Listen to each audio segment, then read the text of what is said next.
You don't have to be the originator of an idea. You can see a model that works and just execute better than someone else, or see something that works one place and bring it to where it's not. I would say, Starbucks was modeled, right? Churchill's overseas, he sees this incredible situation in Italy and says, wow, this could translate so well. Let's take this back here to Seattle. Steve Jobs used to say the best ideas are stolen, right? Because, he didn't create the mouse. The Apple came, he went to Xerox, right? And they built the mouse, they built that interface. He just went out and basically stole it, right?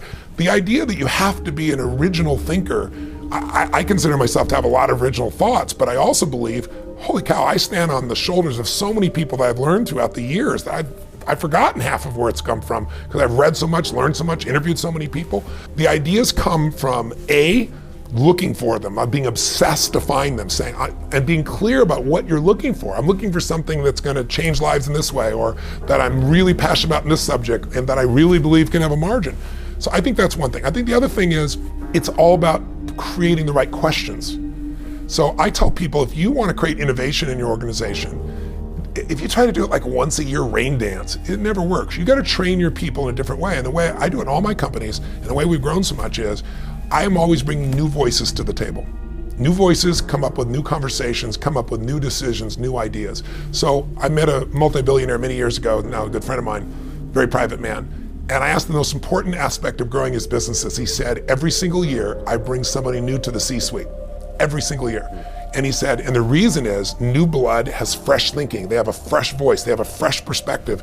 And they shake things up a little bit. And he said, and I get somebody off the team. He does the GE approach to things very often in that area, right? Then the second piece, though, is if you're getting those new voices, you want new conversations, so you need to ask new questions. And one of the questions I teach businesses to ask is, what business are you in? What business are you really in? And I got that from Mark Benioff because Steve Jobs mentored him. And he shared with him that when he took over Apple after the debacle, right, they were near bankruptcy, the first question he asked everybody is, what business are we in? They all said the computer business. He said, if that's true, we're in deep trouble. Right. In fact, it's not even called Apple Computer anymore. It's not, it's just Apple, right? And what he said is, they worked in it over the years, and at one stage early on, they said, we're in the business of giving people, of connecting people to their passions. And we do it artfully, we do it beautifully, we do it in a way that works. And connecting their passions led them to music, which became the transformation of Apple, right? iTunes, and then that led to phone. I mean, Apple's a phone company now. If they'd said Apple Computer, they would not be one of the richest companies in the history of the world. It's when they expanded and increased what their real core business was. So new questions, new voices, new experiments. Twitter was an experiment. Sounded like an idiotic idea, a couple guys on the side doing as a project, and it blew up. 140 characters. Yeah, and who wants to do that? What am I going to do that for? Who's going to care? Took off on all the way. You got to try experiments. Most aren't going to work.